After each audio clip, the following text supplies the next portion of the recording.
தமிழக மக்களுக்கு வணக்கம்.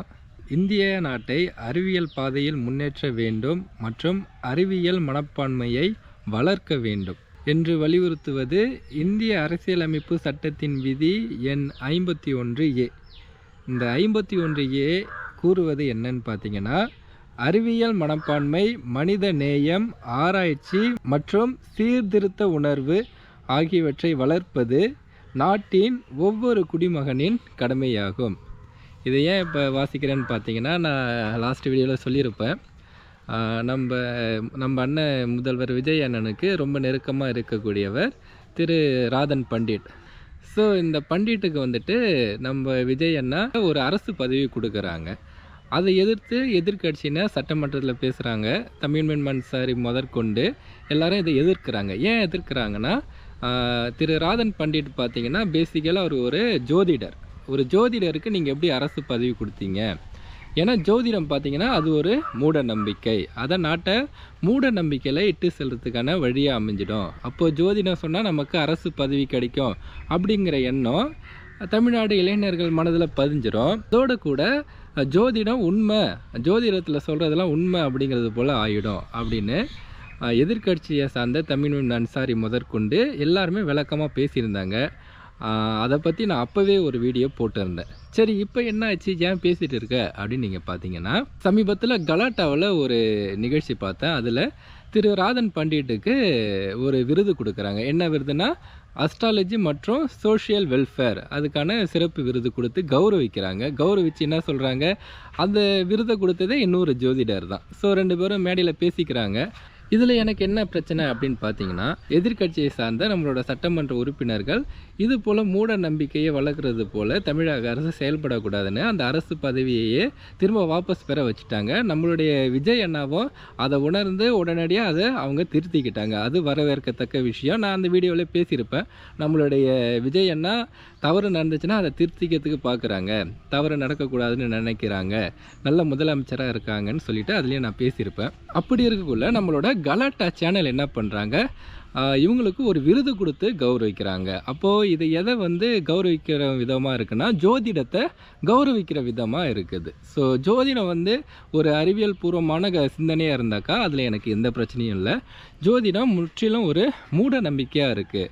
ஸோ அந்த ஒரு மூட நம்பிக்கைக்கு நீங்கள் விருது கொடுத்து சிறப்பிக்கிறீங்க, அவங்கக்கிட்ட நிறைய கேள்விகள் கேட்குறீங்க அதை பற்றி. ஸோ அதை பற்றி நான் பின்னாடி சொல்கிறேன். ஸோ இதெல்லாம் பண்ணக்குள்ளே இதை பார்க்குற தமிழக இளைஞர்களாக இருந்தாலும் சரி தான், இளம் பெண்களாக இருந்தாலும் சரி தான், அஸ்ட்ராலஜி உண்மை, அதாவது ஜோதிடம் உண்மை அப்படிங்கிற நம்பிக்கைக்கு வருவாங்க. அதில் என்ன சொல்கிறாங்க அப்படிங்கிறதெல்லாம் கேட்கவும் ஆரம்பிப்பாங்க. அது உண்மைன்னு நினைப்பாங்க. நம்ம சேனலில் நம்மளை ஃபாலோ பண்ணுறவங்களுக்கு எல்லாருக்குமே தெரியும், நான் ஜோதிடத்தை பற்றி நிறையா பேசியிருக்கிறேன். அதை ஏன் நான் எதிர்க்கிறேன்னு எனக்கு கிடையாது, அதில் ஏன் எனக்கு உடன்பாடு இல்லை அப்படின்னு நீங்கள் கேட்டிங்கன்னா எல்லாத்துலேயும் சொல்லியிருப்பேன். அதில் ஒன்று சொல்லுவாங்க, இந்த செவ்வாய் தோஷம், 7.5 சனி, அப்புறம் மூல நட்சத்திரம். ஸோ இது போல் இந்த செவ்வாய் தோஷம், மூல நட்சத்திரம்னு யாருக்காவது இருந்துச்சுன்னா அவங்களுக்கு திருமணமே நடக்காது, அவங்களோட திருமண வாழ்க்கையே பாதிக்கப்படும். ஸோ இது போல் சில மனிதர்களோட வாழ்க்கை இதனால் பாதிக்கப்படுது. உண்மையிலே ஜோதிடம் உண்மை அப்படிங்கிற பட்சத்தில் பாதிக்கப்பட்டால் கூட ஏற்றுக்கலாம். ஆனால் ஜோதிடம் அந்த ஒரு மூட நம்பிக்கையினால், மக்களோட இந்த அசட்டுத்தனமான அந்த மூட நம்பிக்கையினால் இவ்வளோ பேர் வாழ்க்கை பாதிக்கப்படுதே அப்படிங்கிறதுக்காக தான் அந்த ஜோதிடத்தை பற்றி நான் சொல்லியிருப்பேன். அதுக்கப்புறம் அதில் பார்த்தீங்கன்னா இன்னும் மேலே என்ன சொல்கிறதுனா, ஒருத்தவங்களுக்கு ஜோதிடம் மேலே எப்போ நம்பிக்கை வரும்னா, எதிர்காலத்தை பற்றின பயம் வரும்போது ஜோதிடரை போய் பார்ப்பாங்க.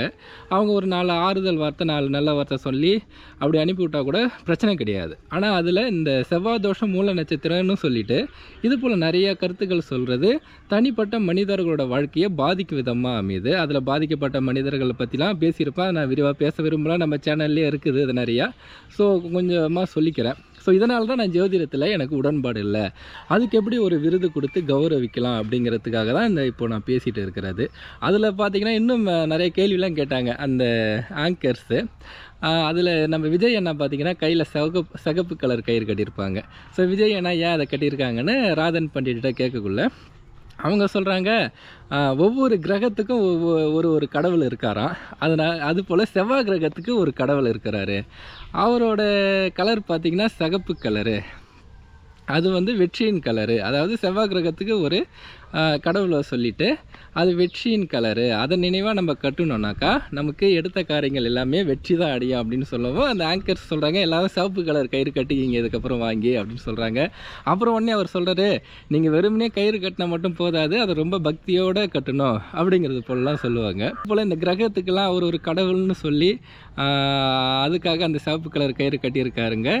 அதனால் வெற்றியின் அடையாளமாக அதை கட்டியிருக்காங்கங்கிற போல நிறையா அடையாளப்படுத்தினாங்க. இந்த ஒவ்வொரு கிரகங்களுக்கும் ஒவ்வொரு கடவுள் இருக்கிறாரு அப்படிங்கிறதுலே நமக்கு உடன்பாடு இல்லை. ஏன்னா நம்ம கடவுளையே விமர்சனம் பண்ணி நம்ம பேசியிருக்கிறோம். ஸோ இதெல்லாம் பாருங்கள், இதெல்லாம் தான் நம்ம மூட நம்பிக்கை அப்படின்னு சொல்கிறோம். அதில் அந்த ஆங்கர்ஸும் எல்லோரும் சிவப்பு கலர் கயிறு வாங்கி கையில் கட்டிக்கிங்க அப்படின்னு சொல்கிறாங்க. உங்களுக்கு வெற்றி கண்டிப்பாக கிடைக்குங்கிறது போல் சொல்கிறாங்க.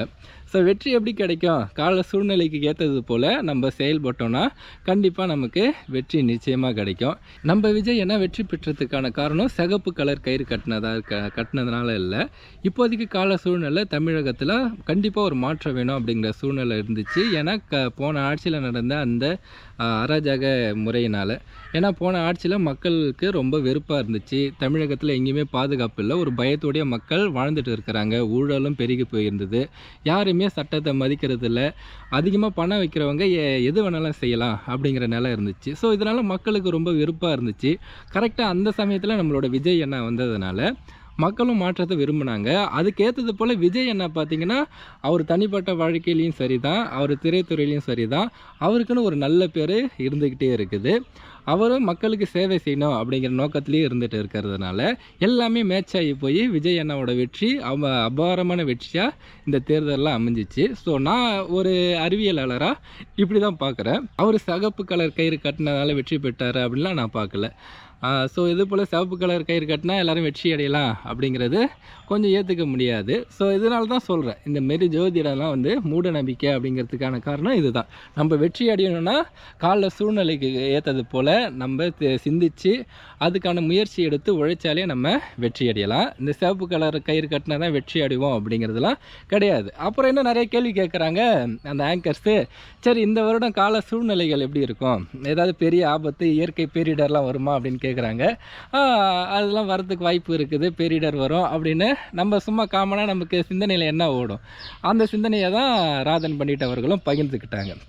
அவங்களால எக்ஸாக்டாக இந்த தேதியில் சுனாமி வரும், ஏன்னா இந்த கிரகங்கள்லாம் இப்படி சுற்றுது, அதனால் கரெக்டாக இந்த இடத்துல இந்த தேதியில் சுனாமி வரும் அப்படிங்கிறதெல்லாம் அவங்களால சொல்லவே முடியாது. ஸோ அவங்களால சொல்ல முடிஞ்சதெல்லாம் நமக்கு தெரிஞ்ச சில கருத்துக்களை பொதுமைப்படுத்தி தான் அவங்களால சொல்ல முடியும். அவங்களும் சாதாரண மனிதர்கள் தான், அதை என்னால் புரிஞ்சிக்க முடியுது.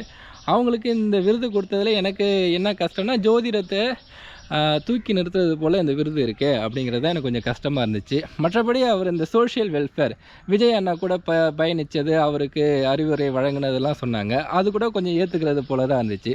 ஸோ சோஷியல் வெல்ஃபேருக்காக கொடுக்குறோன்னு கூட கொடுத்துருக்கலாம், அந்த அஸ்ட்ராலஜியை எடுத்துருக்கலாம். ஸோ ஜோதிடத்துக்கு ஒரு அவார்டு கொடுத்தது தான் எனக்கு கொஞ்சம் கஷ்டமாக இருந்துச்சு. அதில் அந்த அவார்டு கொடுத்த இன்னொரு ஜோதிடர் என்ன சொல்கிறாங்கன்னா, இவருக்கு கொடுத்த அரசு பதவியை வாபஸ் பெற்றதில் அவருக்கு கொஞ்சம் கோபமாக. ஸோ இதெல்லாம் ரொம்ப வேடிக்கையாக இருக்குது பாருங்கள். அதுக்கு தான் முதலே நான் விதி படித்தேன். நம்ம இந்திய அரசியலமைப்பு சட்டத்தில் என்ன சொல்லுதுன்னா, நாட்டை அறிவியல் பாதையில் முன்னேற்றணும், மூட நம்பிக்கைக்கு இட்டு செல்லக்கூடாதுன்னு இருக்குது. ஸோ ஜோதிடம் ஒரு மூட நம்பிக்கையாக இருக்கிறதுனால அதுக்கு எப்படி அரசு அங்கீகாரம் கொடுக்க முடியும்? ஸோ அப்படி அரசு அங்கீகாரம் கொடுத்தோம்னா நாட்டை மூட நம்பிக்கையில் நம்ம இட்டுட்டு செல்வது போல் இருக்கும். அதனால் இந்த வீடியோ மூலமாக நான் கலாட்டா சேனலுக்கு சொல்கிறது, இது போல் மூட நம்பிக்கைக்கு நீங்கள் அங்கீகாரம் கொடுத்தது எனக்கு கொஞ்சம் கஷ்டமாக இருந்துச்சு. ஏன்னா நம்மளோட தமிழக சட்டமன்றத்தில் இதை பற்றி பேசி அந்த பதவியை வாபஸ் பெற்றுட்டாங்க. அதுக்கு ஒரு அங்கீகாரம் கொடுக்கறது போல் இதுவும் இருக்குது அப்படிங்கிறது தான் என்னோட கருத்தாக இருக்குது. ஸோ இதை பார்க்குற தமிழக மக்களும் இதை நீங்கள் புரிஞ்சுக்கிங்க. எது மூட நம்பிக்கை, எது அறிவியல் அப்படிங்கிறதுல நீங்கள் தெளிவாக இருக்கணும். எதை நம்பணும், எதை நம்பக்கூடாது அப்படிங்கிறதுலையும் நீங்கள் தெளிவாக இருக்கணும். இதில் சொன்ன கருத்துக்களை சிந்தித்து பார்த்து சரியாக இருக்கும் பட்சத்தில் ஏற்றுக்குங்க, தவறாக இருந்தால் விட்டுடுங்க. யார் மனதையும் புண்படுத்தணும் அப்படிங்கிற நோக்கமும் எனக்கு கிடையாது. அப்படி புண்படுத்தியிருந்தேன்னா அதுக்கு என்னுடைய மன்னிப்பை நான் கேட்டுக்கிறேன். நன்றி.